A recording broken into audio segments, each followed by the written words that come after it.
प्यारे देशवासियों, नमस्कार।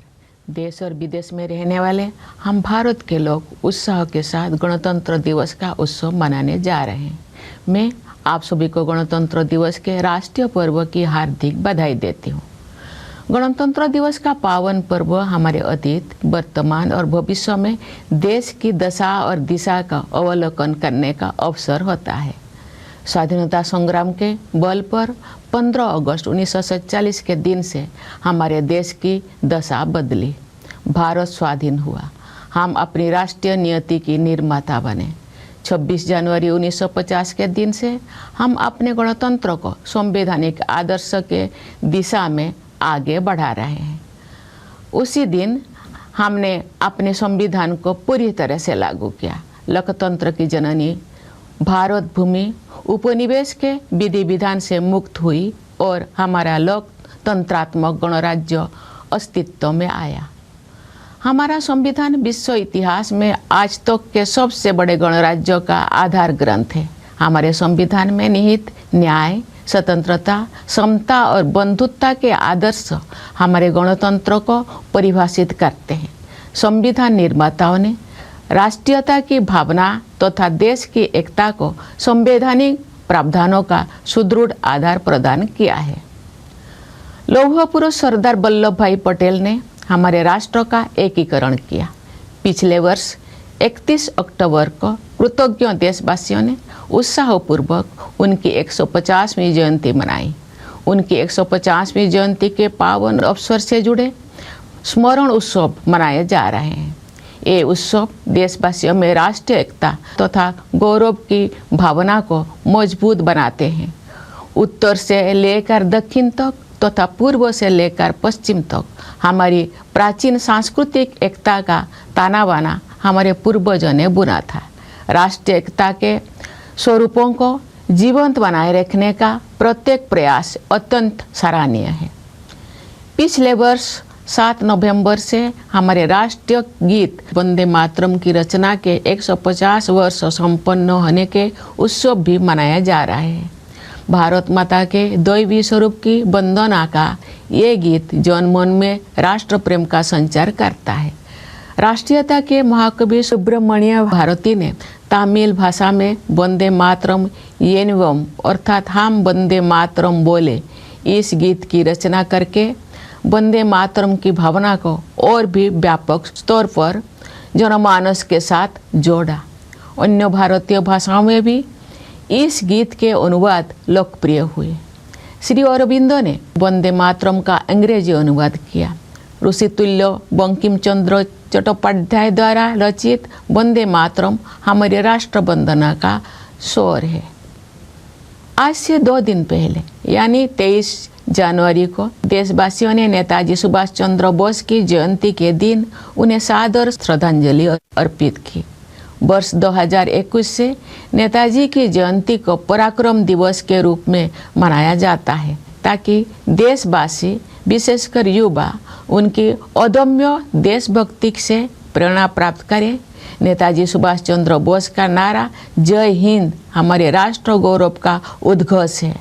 प्यारे देशवासियों, आप सब हमारे जीवंत गणतंत्र को शक्तिशाली बना रहे हैं। हमारी तीनों सेनाओं के बहादुर जवान मातृभूमि की रक्षा के लिए सदैव सतर्क रहते हैं।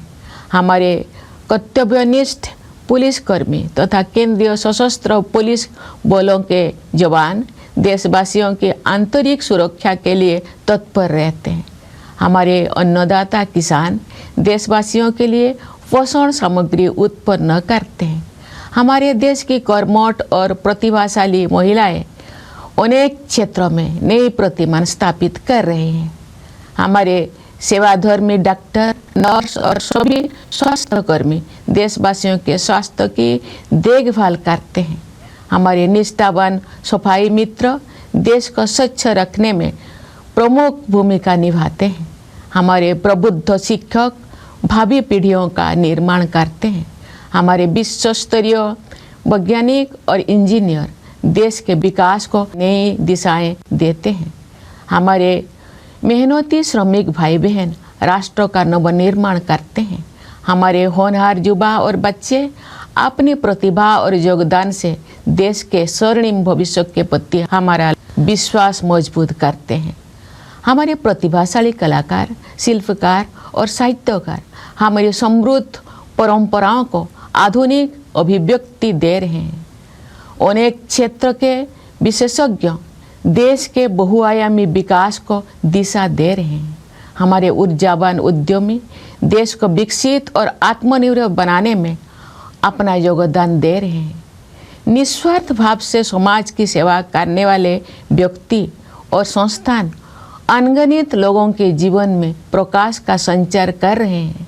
सरकारी तथा गैर सरकारी कार्यालयों एवं संस्थानों में काम करने वाले सभी कर्तव्यपरायण लोग राष्ट्र निर्माण में अपनी सेवाएं समर्पित कर रहे हैं।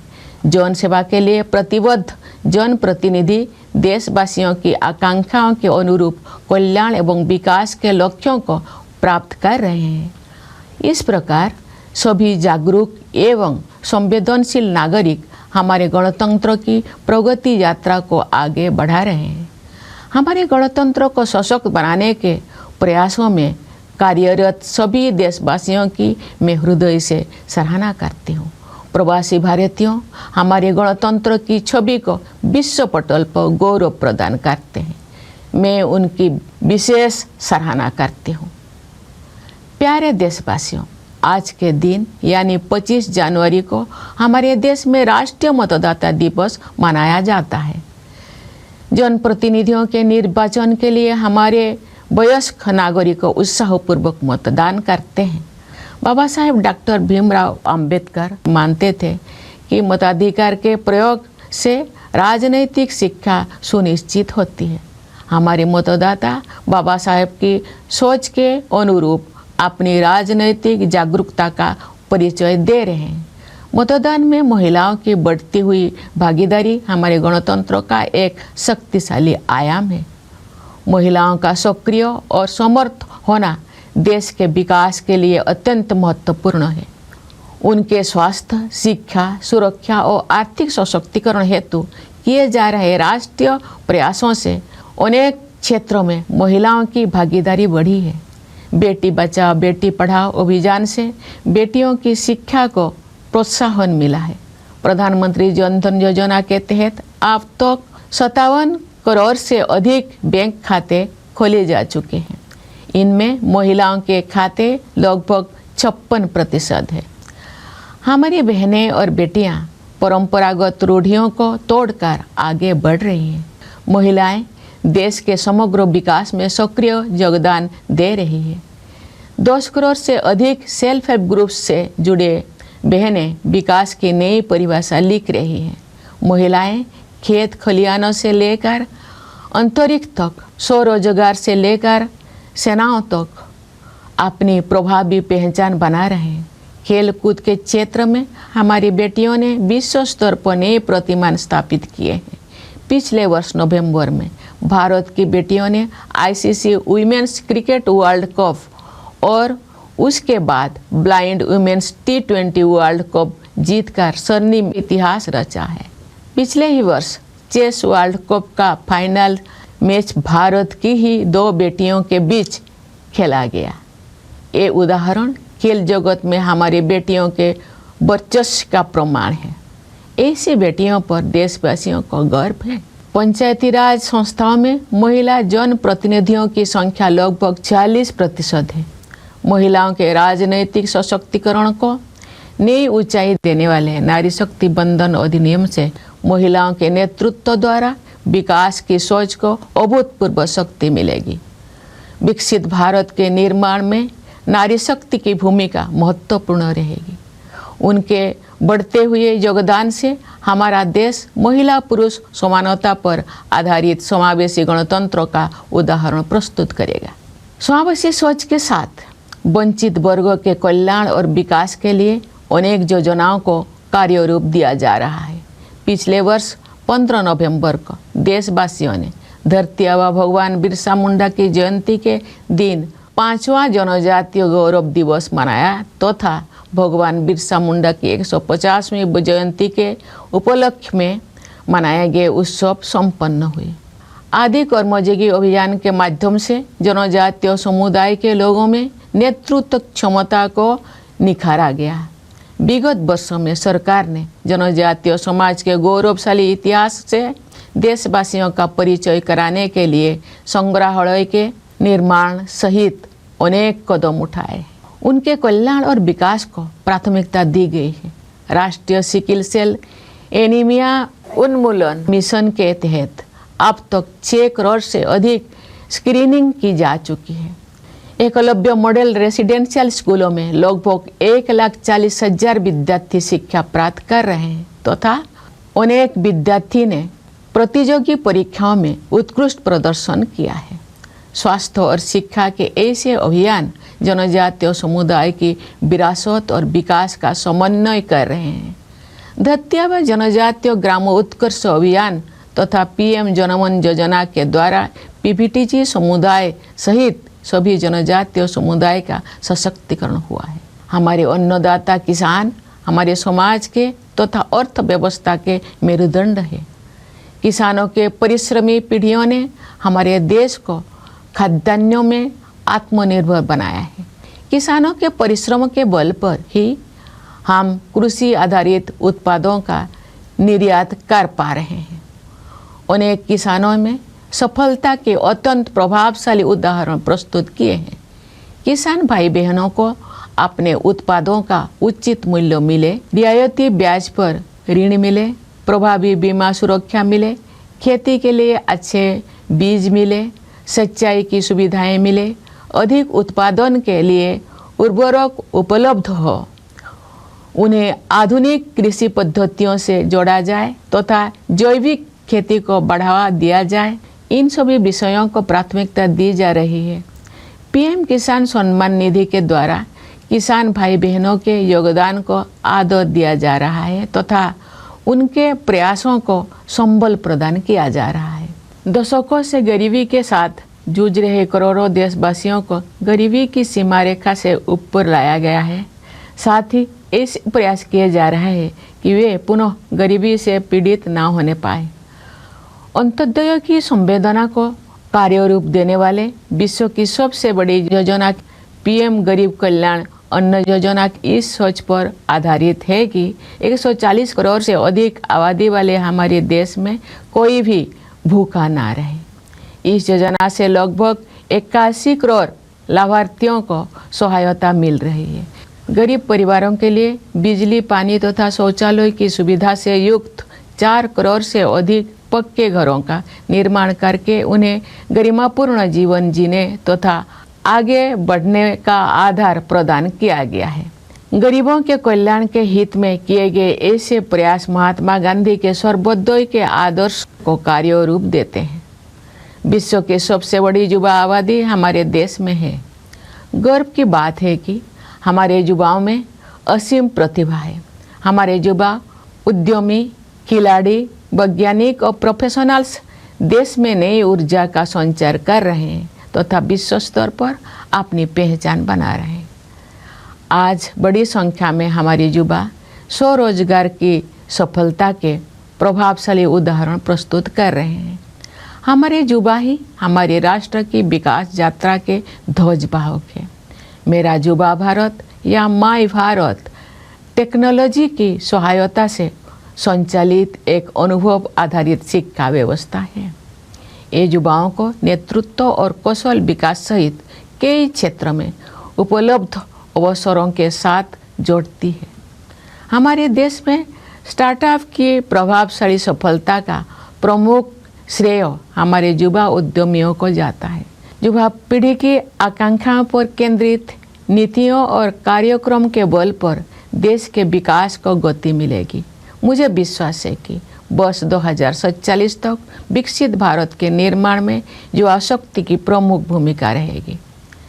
प्यारे देशवासियों, भारत विश्व की सबसे तेज गति से बढ़ने वाली बड़ी अर्थव्यवस्था है। विश्व पटल पर अनिश्चितता के बावजूद भारत में निरंतर आर्थिक विकास हो रहा है। हम निकट भविष्य में विश्व की तीसरी सबसे बड़ी अर्थव्यवस्था बनने के लक्ष्य को प्राप्त करने के दिशा में आगे बढ़ रहे हैं। विश्व स्तरीय इंफ्रास्ट्रक्चर के निर्माण में निवेश करके हम अपने आर्थिक संरचना का उच्च स्तर पर पुनर्निर्माण कर रहे हैं। आर्थिक नियति के निर्माण की यात्रा में आत्मनिर्भरता और स्वदेशी हमारे मूल मंत्र हैं। स्वाधीनता के बाद देश के आर्थिक एकीकरण के लिए सबसे महत्वपूर्ण निर्णय जीएसटी को लागू करने से वन नेशन वन मार्केट की व्यवस्था स्थापित हुई है। जीएसटी व्यवस्था को और अधिक प्रभावी बनाने के हाल ही के निर्णय से हमारी अर्थव्यवस्था को और अधिक शक्ति मिलेगी। श्रम सुधार के क्षेत्र में 4 लेबर कोड्स जारी किए गए हैं। इससे हमारे श्रमिक भाई बहन लाभान्वित होंगे तथा उद्यमों के विकास को भी गति मिलेगी। प्यारे देशवासियों, प्राचीन काल से ही पूरी मानवता हमारी सभ्यता, संस्कृति तथा आध्यात्मिक परंपरा से लाभान्वित होती रही है। आयुर्वेद, योग तथा प्राणायाम को विश्व समुदाय ने सराहा है, अपनाया है। अनेक महान विभूतियों ने हमारे आध्यात्मिक एवं सामाजिक एकता की धारा को अविरल प्रवाह दिया है। केरल में जन्मे महान कवि, समाज सुधारक और आध्यात्मिक विभूति श्री नारायण गुरु के अनुसार उस स्थान को आदर्श माना जाता है जहां जाति और पंथ के भेदभाव से मुक्त होकर सभी लोग बंधुत्व के साथ रहते हैं। मैं श्री नारायण गुरु के इस विचार को उनकी भाषा में दोहराने का प्रयास करती हूँ। जाति भेदम मोतो देशम एद्दुम इल्ला देशर बरुम सौद रत्तेन्न बाडुन्न मातृ का स्थानो मानित। ये गर्व की बात है कि आज का भारत नए आत्मविश्वास के साथ अपने गौरवशाली परंपराओं के प्रति सचेत होकर आगे बढ़ रहा है। हाल के वर्षों में हमारी आध्यात्मिक परंपरा के पवित्र स्थलों को जन चेतना के साथ जोड़ा गया है। नियत अवधि में गुलामी की मानसिकता के अवशोष से मुक्त होने का समयबद्ध संकल्प किया गया है। भारतीय ज्ञान परंपरा में दर्शन, चिकित्सा, खगोल विज्ञान, गणित, साहित्य तथा कला की महान विरासत उपलब्ध है। ये गर्व की बात है कि ज्ञान भारतम मिशन जैसे प्रयासों से भारतीय परंपरा में उपलब्ध रचनात्मकता को संरक्षित और प्रसारित किया जा रहा है। ये मिशन भारत की लाखों अमूल्य पांडुलिपियों में संचित विरासत को आधुनिक संदर्भ में आगे बढ़ाएगा। भारतीय भाषाओं तथा भारतीय ज्ञान परंपरा को प्राथमिकता देकर हम आत्मनिर्भरता के प्रयासों को सांस्कृतिक आधार प्रदान कर रहे हैं। भारत का संविधान अब 8वीं अनुसूची में शामिल सभी भारतीय भाषाओं में उपलब्ध है। संविधान को भारतीय भाषाओं में पढ़ने और समझने से देशवासियों में संवैधानिक राष्ट्रीयता का प्रसार होगा तथा आत्मगौरव की भावना मजबूत होगी। सरकार और जनसामान्य के बीच की दूरी को निरंतर कम किया जा रहा है। आपसी विश्वास पर आधारित सुशासन पर बल दिया जा रहा है। अनेक अनावश्यक नियमों को निरस्त किया गया है। कई कंप्लायंस को समाप्त किया गया है तथा जनता के हित में व्यवस्थाओं को सरल बनाया गया है। टेक्नोलॉजी के माध्यम से लाभार्थियों को सुविधाओं के साथ सीधे जोड़ा जा रहा है। रोजमर्रा के जीवन को बेहतर बनाने के लक्ष्य के साथ ईज ऑफ लिविंग को प्राथमिकता दी जा रही है। पिछले दशक के दौरान राष्ट्रीय लक्ष्यों को जनभागीदारी के माध्यम से प्राप्त करने का प्रयास किया गया है। महत्वपूर्ण राष्ट्रीय अभियानों को जन आंदोलन का रूप दिया गया है। गांव-गांव में, नगर-नगर में स्थानीय संस्थाओं को प्रगतिशील बदलाव का माध्यम बनाया गया है। विकसित भारत का निर्माण सभी देशवासियों की साझा जिम्मेदारी है। समाज में असीम शक्ति होते हैं। सरकार द्वारा किए जा रहे प्रयासों को समाज का सक्रिय समर्थन मिलने से क्रांतिकारी बदलाव आते हैं। उदाहरण के लिए हमारे देशवासियों ने डिजिटल पेमेंट व्यवस्था को बहुत बड़े पैमाने पर अपनाया है। आज विश्व के आधे से अधिक डिजिटल लेन देन भारत में होते हैं। छोटी सी छोटी दुकान में सामान खरीदने से लेकर ऑटो रिक्शा का किराया देने तक डिजिटल भुगतान का उपयोग विश्व समुदाय के लिए प्रभावशाली उदाहरण बन गया है। मैं आशा करती हूँ कि इसी तरह अन्य राष्ट्रीय लक्ष्यों को प्राप्त करने में सभी देशवासी अपनी सक्रिय भागीदारी निभाएंगे। प्यारे देशवासियों, पिछले वर्ष हमारे देश ने ऑपरेशन सिंदूर के द्वारा आतंकवाद के ठिकानों पर सटीक प्रहार किया। आतंक के अनेक ठिकानों को ध्वस्त किया गया तथा बहुत से आतंकवादियों को उनके अंजाम तक पहुंचाया गया। सुरक्षा के क्षेत्र में हमारी आत्मनिर्भरता से ऑपरेशन सिंदूर की ऐतिहासिक सफलता को शक्ति मिली। सियाचिन बेस कैंप पहुंचकर मैंने बहादुर सैनिकों को अत्यंत विषम परिस्थितियों में भी देश की रक्षा के लिए पूरी तरह तत्पर और उत्साहित देखा। भारतीय वायुसेना के लड़ाकू विमानों सुखोई और राफेल में उड़ान भरने का अवसर भी मुझे मिला। मैं वायुसेना के युद्ध कौशल से अवगत हुई। मैंने भारतीय नौसेना के स्वदेश में निर्मित विमान वाहक पथ INS विक्रांत की असाधारण क्षमताओं को देखा। मैं नौसेना की पनडुब्बी INS वाक्सीर में समुद्रों की गहराई तक गई। थल सेना, वायुसेना और नौसेना की शक्ति के आधार पर हमारी सुरक्षा क्षमता पर देशवासियों को पूरा भरोसा है। प्यारे देशवासियों, पर्यावरण संरक्षण आज की अत्यंत महत्वपूर्ण प्राथमिकता है। मुझे इस बात पर गर्व होता है कि पर्यावरण से जुड़े अनेक क्षेत्रों में भारत ने विश्व समुदाय का मार्गदर्शन किया है। प्रकृति के साथ समन्वित जीवन शैली भारत की सांस्कृतिक परंपरा का हिस्सा रही है। यही जीवन शैली विश्व समुदाय को दिए गए हमारे संदेश लाइफस्टाइल फॉर एनवायरनमेंट यानी लाइफ का आधार है। हम ऐसे प्रयास करें जिनसे भावी पीढ़ियों के लिए धरती माता के अनमोल संसाधन उपलब्ध रह सके।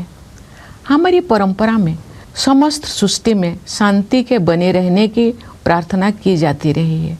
पूरी विश्व में शांतिपूर्ण व्यवस्था स्थापित होने से ही मानवता का भविष्य सुरक्षित रह सकता है। विश्व के अनेक क्षेत्रों में व्याप्त अशांति के वातावरण में भारत द्वारा विश्व शांति का संदेश प्रसारित किया जा रहा है। प्यारे देशवासियों, ये हमारा सौभाग्य है कि हम भारत भूमि के निवासी हैं। हमारी जननी जन्मभूमि के लिए कविगुरु रविंद्रनाथ टागोर ने कहा था, ओ आमार देशेर माटी तोमार परे ठिकाई माथा, अर्थात हे मेरे देश की माटी, मैं तुम्हारे चरणों में अपना शीश झुकाता हूँ। मैं मानती हूँ कि गणतंत्र दिवस देशभक्ति की इस प्रबल भावना को और भी सुदृढ़ करने के संकल्प का अवसर है। आइए हम सब मिलकर राष्ट्र प्रथम की भावना से कार्य करते हुए अपने गणतंत्र को और भी गौरवशाली बनाएं। मैं एक बार फिर आप सभी को गणतंत्र दिवस की हार्दिक बधाई देती हूँ। मुझे दृढ़ विश्वास है कि आपका जीवन सुख, शांति, सुरक्षा और सौहार्द से परिपूर्ण रहेगा। मैं आप सभी के उज्जवल भविष्य की मंगल कामना करती हूँ। धन्यवाद। जय हिंद, जय भारत। एबीपी आनंद एगिए थाके एगिए राखे।